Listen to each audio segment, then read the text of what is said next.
ఆస్తులు పెట్టుకునే స్వేచ్ఛ ఇవన్నీ కోల్పోయే పరిస్థితి వచ్చింది. అందుకే మీరు చూస్తే మొన్న ఎలక్షన్లో సరే ఏ విధంగా మేమందరం కలిసాం అవన్నీ మాకంటే ముందు మీకే తెలుసు. కలిసినప్పుడు ఎవ్రీ ఈవెంట్ ఇవి వేదిక నుంచే ప్రారంభించాం. అక్కడి నుంచి ముందుకెళ్ళాం. ఆ రోజు చెప్పాం, ఈ రోజు ఒకటి చెప్తున్నాం.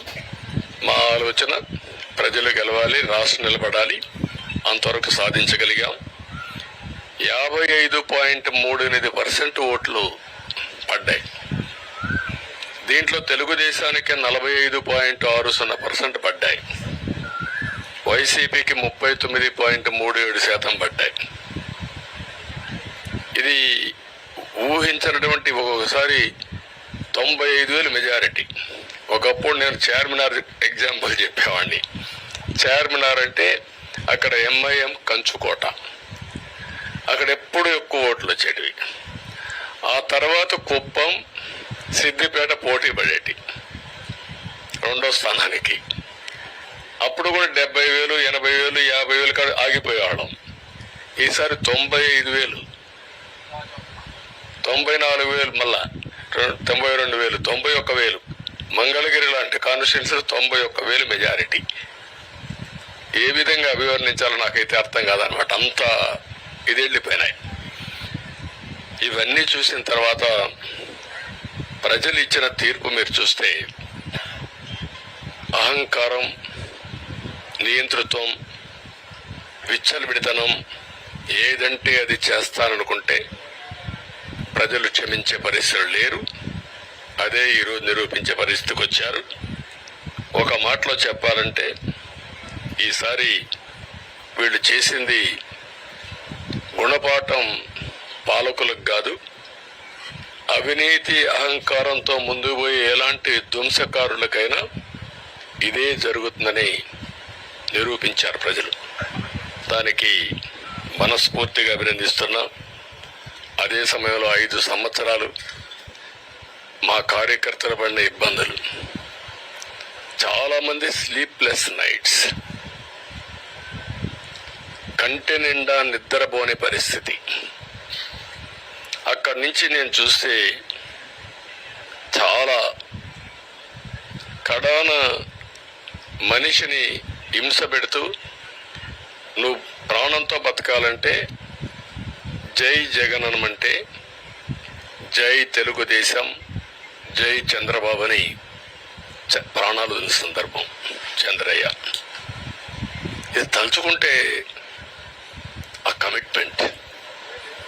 ఆ కమిట్మెంటే, ఆ త్యాగాల ఫలితమే ఈరోజు ప్రజాస్వామ్యాన్ని కాపాడుకోగలిగాం. ఒక మా కార్యకర్తలకే కాదు, మీడియా 5 ఏళ్లు మీరు పడిన ఇబ్బందులు, మీరు కోర్టుల చుట్టూరు తిరిగిన ఇది, మిమ్మల్ని సిబిసిఐడి ఆఫీసులో పెట్టి వేధించిన విధానం, అవి తలుచుకుంటే ప్రజాస్వామ్యమే సిగ్గుతో తలంచుకోవాలి. అలాంటి సంఘటనలు జరిగాయి. మేనేజ్మెంట్ని ఒకరినని కాదు, ఎవరినైనా పట్టుకురావచ్చు, ఏదైనా చేయొచ్చు అనే ధీమా వచ్చేసి ఇష్టానుసారంగా ప్రవర్తించే పరిస్థితికి వచ్చారు. అదే సమయంలో ప్రజల మీద, మా పార్టీ మీద సరే, ఈవెన్ జనసేన, పవన్ కళ్యాణ్, ఆయనకు కూడా స్వేచ్ఛ లేదు. ఎక్కడైనా సరే విశాఖపట్నానికి వెళితే ఉన్న పళంగా విశాఖపట్నం నుంచి వెకేట్ చేయాలని తిరిగి, అంటే నగర బహిష్కరణ. ఒక నాయకుడిని నగర బహిష్కరణ చేస్తే కారణం చెప్పకుండా ఇంకా వేరే వాళ్ళ కథ ఏముంటుందో మనం ఆలోచించుకోవాల్సిన అవసరం ఉంది. కేసులు పెడితే ఎందుకు పెట్టావు కేసు అని అడిగితే దానికి సమాధానం చెప్పకుండా ముందు నిన్ను అరెస్ట్ చేస్తున్నాం, తర్వాత కేసు డీటెయిల్స్ ఇస్తా ఉంటారు. ఇలాంటి చాలా జరిగాయి. ఇవన్నిటికీ పరిష్కారం కోసం ఈరోజు మనం చూసిన తర్వాత ఇది మాకేదో అధికారం అని మేము అనుకోవడం లేదు, ఒక బాధ్యత. మేము పాలకులమే కాదు సేవకులం అని చెప్పి నినాదానికి శ్రీకారం చుట్టారు. ఇవన్నీ గుర్తుపెట్టుకొని పనిచేస్తాం. నేను చాలా స్పష్టంగా సూపర్ 6 ఇచ్చాం. అదే మాదిరిగా ప్రజాగళం ఎన్నికల మేనిఫెస్టో ఇచ్చాం. ఇవన్నీ కూడా ప్రజల్లోకి బాగా వెళ్ళాయి. ఒక హోప్ క్రియేట్ అయింది. ఇవన్నిటి ఫలితాలే నిన్నొచ్చాయి. అదే మాదిరిగా మేము ఇక్కడ మీరు చూస్తే ఒక పక్క తెలుగుదేశం పార్టీ మొట్టమొదటిసారిగా పవన్ కళ్యాణ్ గారు ప్రభుత్వ వ్యతిరేక ఓటు చేరడానికి వీలు లేదు, ఈ రాష్ట్రంలో మళ్ళా ప్రజాస్వామ్యాన్ని కానీ ఈ రాష్ట్రాన్ని కాపాడుకోవాల్సిన బాధ్యత ఉందని చెప్పి ముందుకొచ్చి ఈ యొక్క కూటమికి బీజం వేశారు. వారిని మనస్ఫూర్తిగా అభినందిస్తున్నాం. ఆ తర్వాత బీజేపీ కూడా ఈ కూటమిలో భాగస్వాములయ్యి ముగ్గురం కూడా మీరు ఒక్కసారి ఆలోచిస్తే ఒకరు ఎక్కువ ఒకరు తక్కువ కాకుండా ముగ్గురం కలిసి పనిచేశాం.